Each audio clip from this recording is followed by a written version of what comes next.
This is 219 News Now, brought to you by Strachan Van Til, making lives easier for 94 years. I'm Andrew Garcia, and this is your 219 News Now.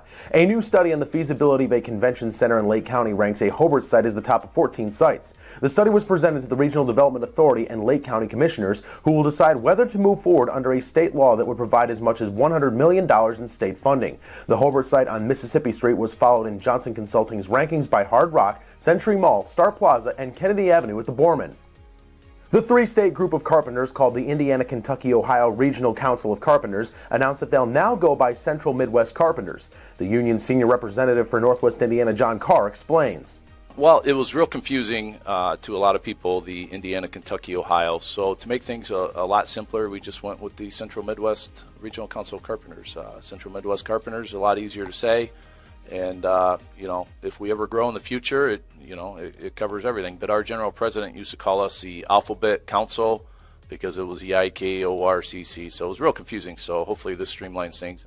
Carr said that the union is actively recruiting new members for huge work over the next 5 years, including the hydrogen hub at BP. Carr said a big solar project keeps tradesmen busy through the winter. So solar is becoming, is taking off. And there's a farm down in called Dunn's Bridge that is being done by a company named Black & Veatch, which is a nationwide company. But, 5 trades are involved with that solar farm. And I believe there's close to 1,000 construction workers working down there through January through March, the winter months. Now we'll look at your St. Patrick's Day weekend weather with Zoe Mintz, presented by NIPSCO.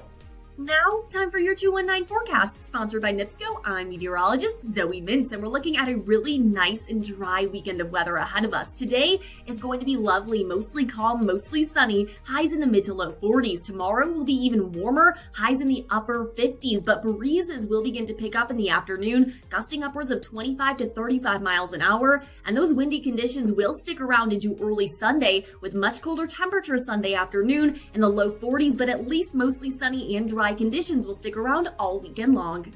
And in sports, the Crown Point boys basketball team is preparing for its trip to semi-state. Coach Clint Swan joined the DeJuan Marrero podcast to talk about the impact his upperclassmen players have had in helping their younger teammates reach this position. The biggest thing is I just think that they provide a great example, and they do a great job leading, but it's not negativity. It's very positive.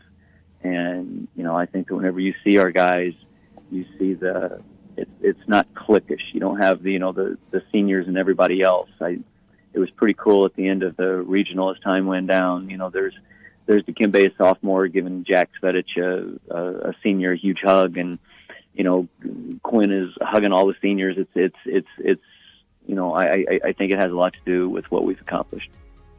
You can listen to the Bulldogs take on Fishers on Saturday at 9 a.m. Central Time from Elkhart on AM 1230 and 104.7 FM. To read up on more local news and headlines, visit JEDtv.com and NWI.com. I'm Andrew Garcia, and this has been